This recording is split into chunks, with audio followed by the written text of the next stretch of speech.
In this video, we are going to learn about Elgamal Cryptography algorithm. See, first of all, before entering into this algorithm, we just a few points about introduction.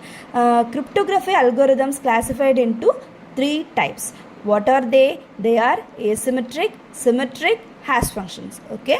In asymmetric, we'll use two different keys like public key and private key for encryption and decryption, but in symmetric same keys will be used for encryption and decryption. Okay, so this Elgamal cryptography comes under asymmetric key cryptography, this which means public key crypto system. Okay, this Elgamal cryptography uses asymmetric key cryptography and it will be done in 3 steps. Okay, these steps are common for all other algorithms.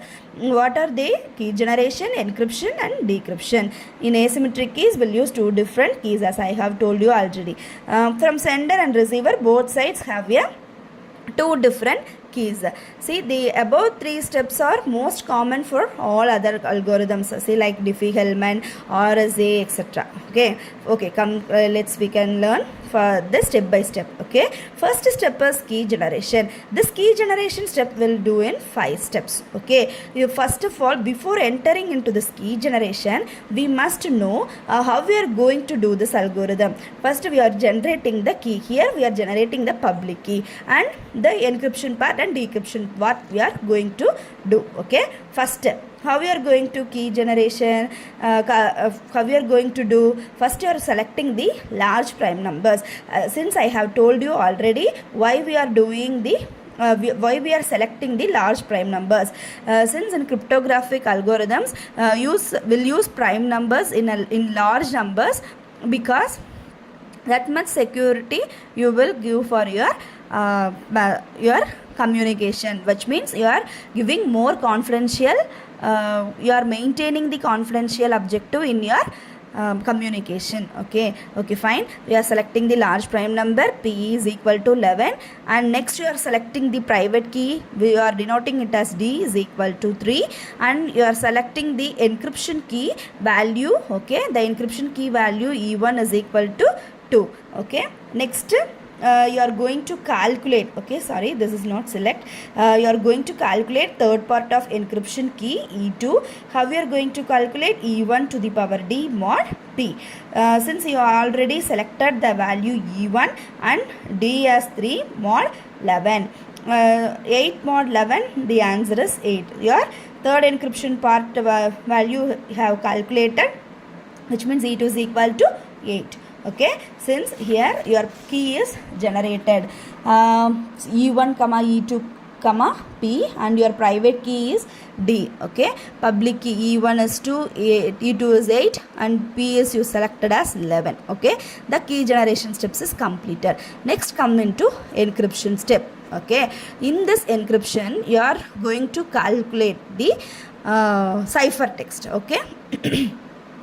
First, you are selecting the random integer. Then you are going to calculate the ciphertext. Okay, see, E1 to the power R mod P. Okay, since the ciphertext is nothing but the conversion of plain text into ciphertext.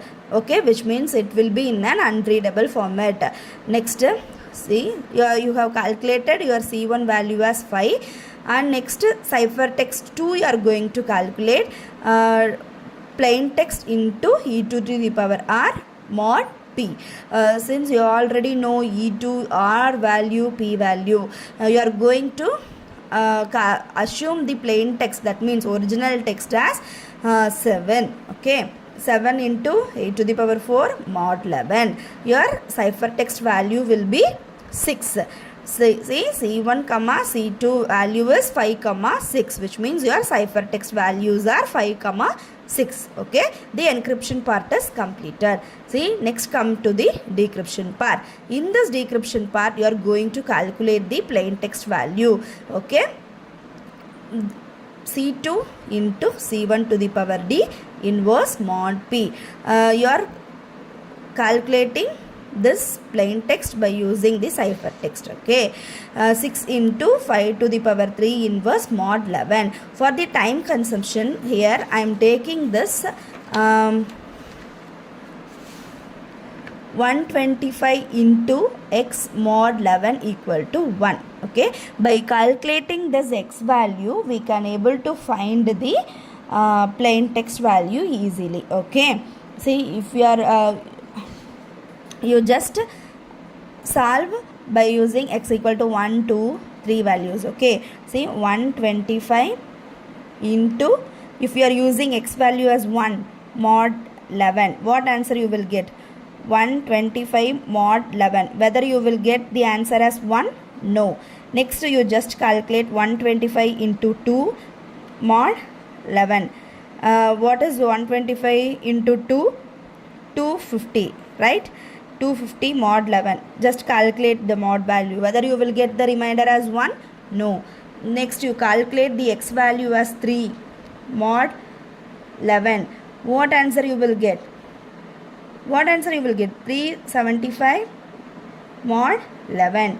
How much the remainder you will get? You will get the remainder as 1. Yes, you have received the remainder value as 1 by when you are calculating this x value as 3. Fine.